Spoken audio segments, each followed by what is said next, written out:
ev pêşange rastî wekî aktivîzma jina Kurd ji rûşma aktivîzma jina Kurd derketê wekî projeyeka ku ew Norway welatên welatekî ku Skandinavî Norveç ew piştgirî daye vê proje û hinek akademisyenên çend akademisyenên Ewropî û yên Kurd gihaştine hevdû û xwastine balê bikişînin ser aktivîzma jina Kurd ku ew rol û misyona wan di zindîkirina ziman û parastina ziman û çanda Kurdî da çi ye çawa ye û piçekî balê bikişînin ser vê yekê projeyekî dû dirêje niha du sê sal e birêve tê birêvekirin ev pêşangeh jî yek ji encama vê projeyê yani gelek encamên vê projeyê hene lê ev pêşangeh jî yek ji wan encaman e ku bi navê jin jiyan azadî û xebatên jina Kurd jinên Kurd bi çavên fotokeşên jinên Kurd yani hem fotoyên jinên Kurdin ku ew jiyana xwe ya rojane û profesyonel ew çi dikin û her wiha bi jinên Kurd wekî fotokeş ku hatibin kişandin yani tema her du jî jinin û îcar ew wekî aktivîzma jina Kurd wekî çalak nîşan bidin xwestin vê pêşangehê jî pêk bînin. Ev pêşangeh li bajarê Varşovayê paytexta Polonyayê yazdê meha cotmehê da dest pê kir û tê heta 28 Kanûna Paşîna 2024 jî evê pêşangeh berdewam bike yani kasê çar mehan dê berdewam bike. Wêne ji Çaraliyê Kurdistanê hatine yani foto ji Çaraliyê Kurdistanê hatine her wiha ji diasporayê jî yani ji Londonê û ji Ewropayê jî diasporaya Kurda jî ji fotokeşên jin foto hatine.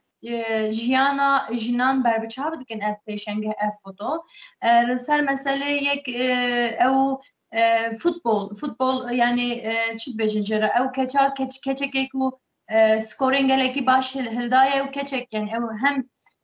hem ne tenê jin hem wekî keçên Kurda jî yani karên wan ên rojane çi ne balê bikişînin ser vê yekê yeka futbol yani yek jî ez bêjim parêzer e ofîsa xwe li büroya xwe û karê xwe parêzertiyê dike yek polîtîk yani karê parlamenteriyê dike jineka ji başûr bigore ji rojava li ser karê xwe dîplomatîk û em bijin parlamenteriyê dike yani nîşana wê jiyana nîşandana jiyana wê dike her wiha yani wekî ku ez bijim rojan jiyana rojane wekî em bêjin çêkirina xalîçeyan hinek yani bi vî rengî niha ev berga pêşangehê ye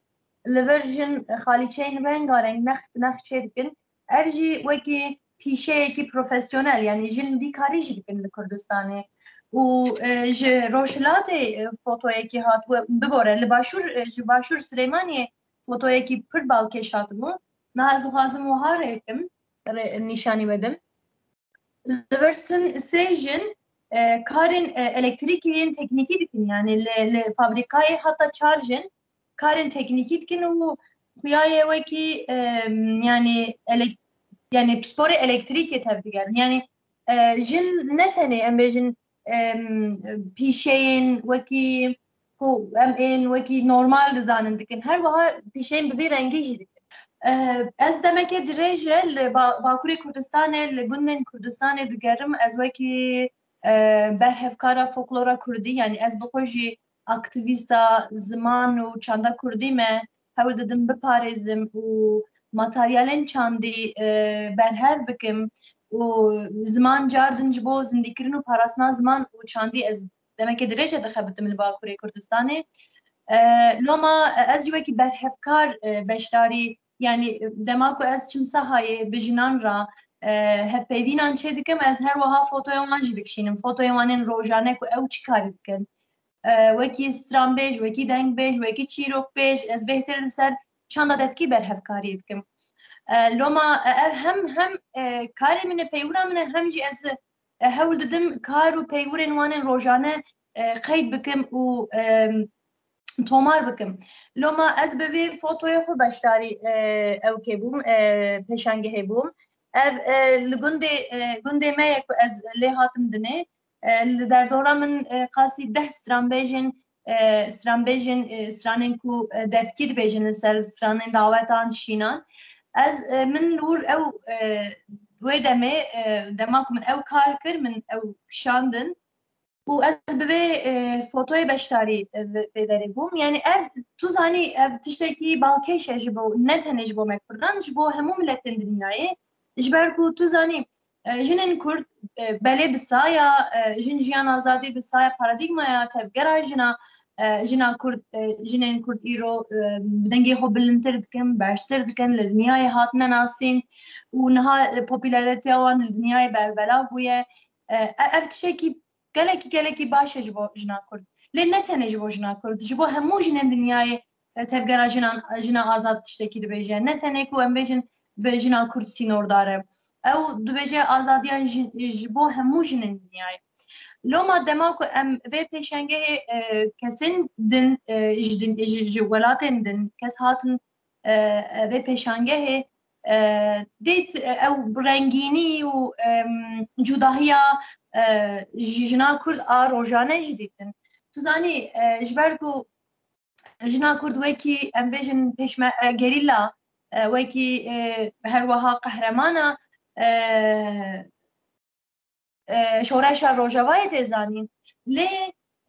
piçekî qesda vê pêşangehê jî ew bû qesa vê projeyê. Helbet jina Kurd şoreşger e, lê her wiha jina Kurd karên sivîl, karên profesyonelên civakî wekî akademisyenekî wekî skolayekî wekî